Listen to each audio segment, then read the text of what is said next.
Have you ever noticed a specific kind of quietness that seems to settle not just in the room around you, but actually inside your own body? A sensation that feels a bit like loneliness, but distinct enough that you can't quite call it that, because it isn't about missing conversation or company, but rather about missing a sense of weight and warmth and presence that you can't quite put into words. Welcome, I am glad you are here to share this space for a while. Because today we are going to gently explore a feeling that so many of us carry but so few of us know how to name, without feeling strange or perhaps a little too needy.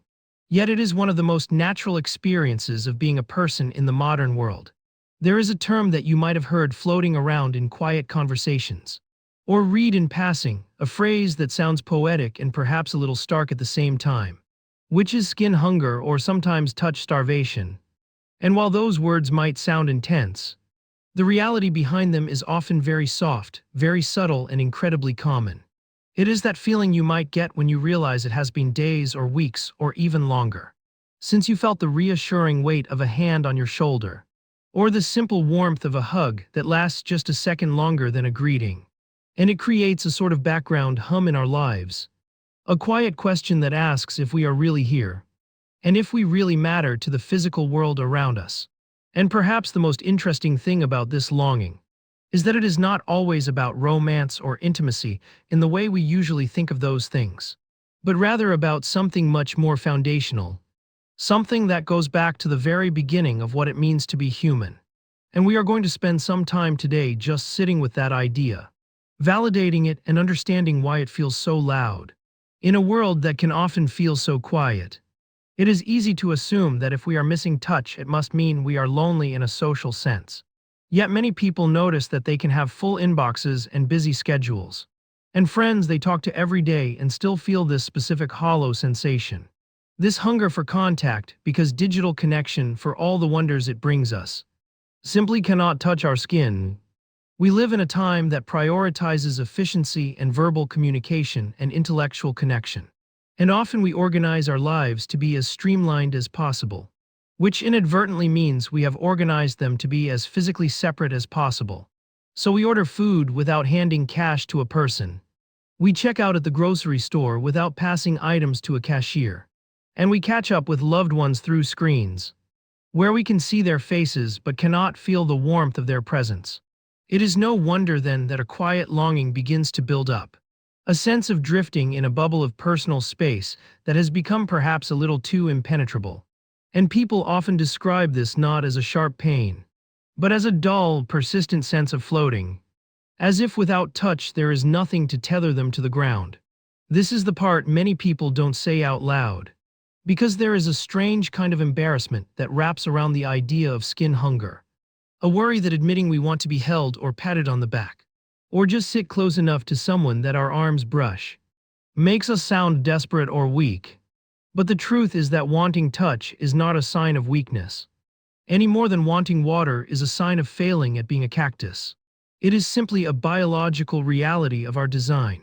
Yet in our culture, we have placed such a heavy premium on independence and autonomy that we have accidentally pathologized a very normal human need, treating the desire for physical comfort as something we should be able to outgrow or intellectualize away.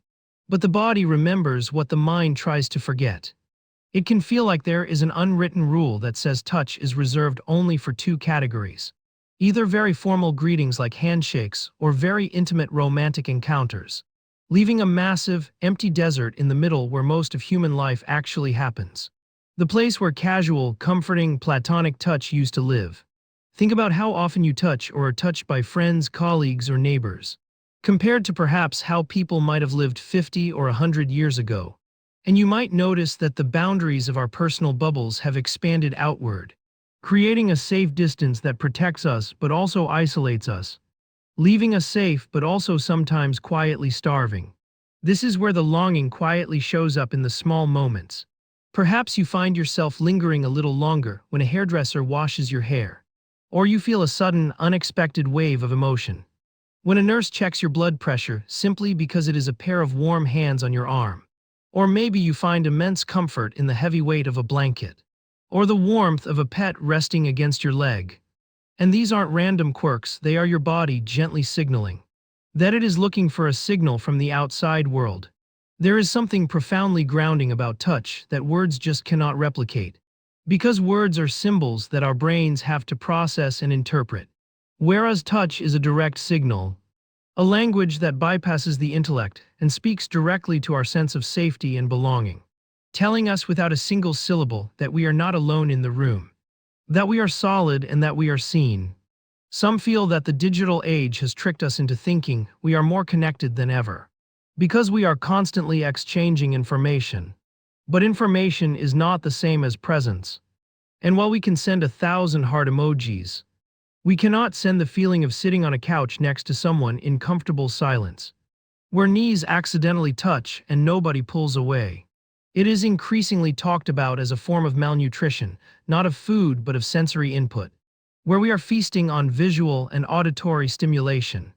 Bright screens, constant notifications, endless podcasts. But we are starving for tactile reassurance, leading to a feeling of being overstimulated yet undernourished. A frantic kind of numbness where everything is loud but nothing can be felt. And this brings us to a gentle realization that many people find comforting, which is that this hunger you might feel is not a symptom of something being wrong with you, but rather a symptom of something being right with you, because it means your humanity is intact and is simply reacting to an environment that has become unnatural in its sterility. We navigate crowded cities and packed trains where we are physically closer to people than ever before, often bumping into strangers or standing shoulder to shoulder. Yet this is not the kind of touch that feeds us because it is defensive touch.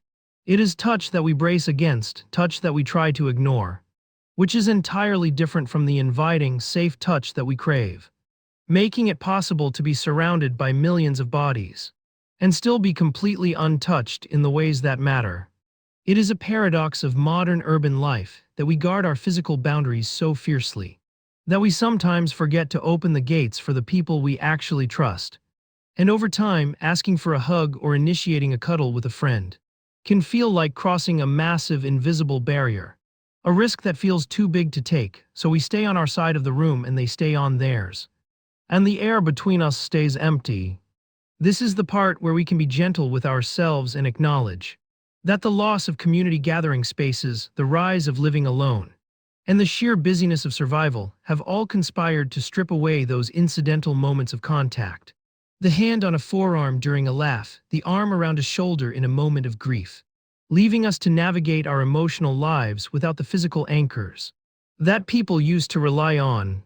It can feel like we are trying to anchor a ship with a thread, using text messages and video calls to hold onto the deep, heavy need for connection. And while those tools are miracles in their own right, they are not substitutes for the heat of a hand or the solidity of an embrace. Many people notice that when they are touch-starved, they feel a little more frayed, a little more untethered, as if they are slightly transparent or ghost-like. Because touch has this incredible ability to define the edges of our bodies, to tell us where we end and the world begins, and without it, the boundaries can feel a little blurry. It is also worth noticing that this hunger isn't always a dramatic, weeping sadness, but more often a low-level fatigue, a sense of carrying a weight that wouldn't be so heavy if someone else were there to help shoulder it for a moment. Literally or metaphorically, because touch is one of the primary ways we co-regulate, sharing our calm with others and borrowing their calm when we have none of our own. When we lack that co-regulation, we have to do all the soothing work ourselves, constantly managing our own state, holding ourselves together, which is exhausting work. And it is perfectly natural to feel tired from the effort of being your own sole source of comfort. Day after day, year after year.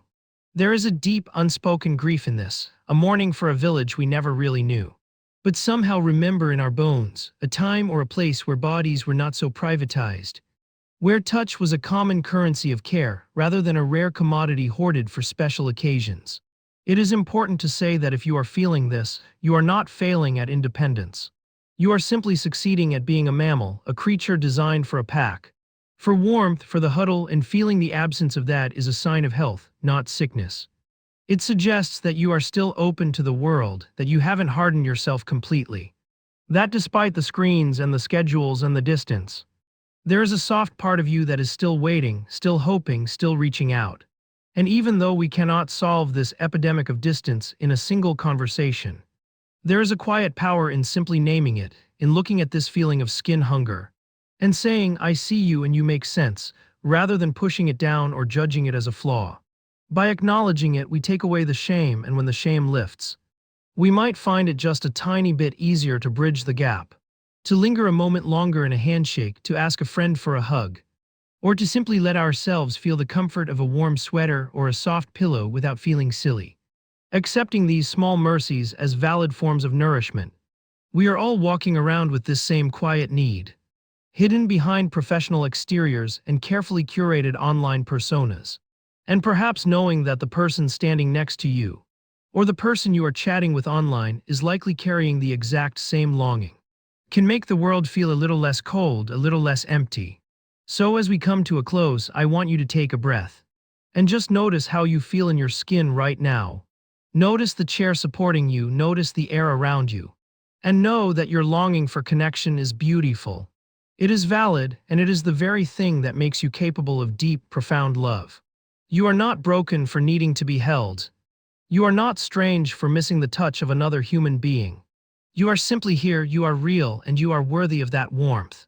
If this reflection resonated with you, feel free to like, comment, and subscribe. Thanks for being here.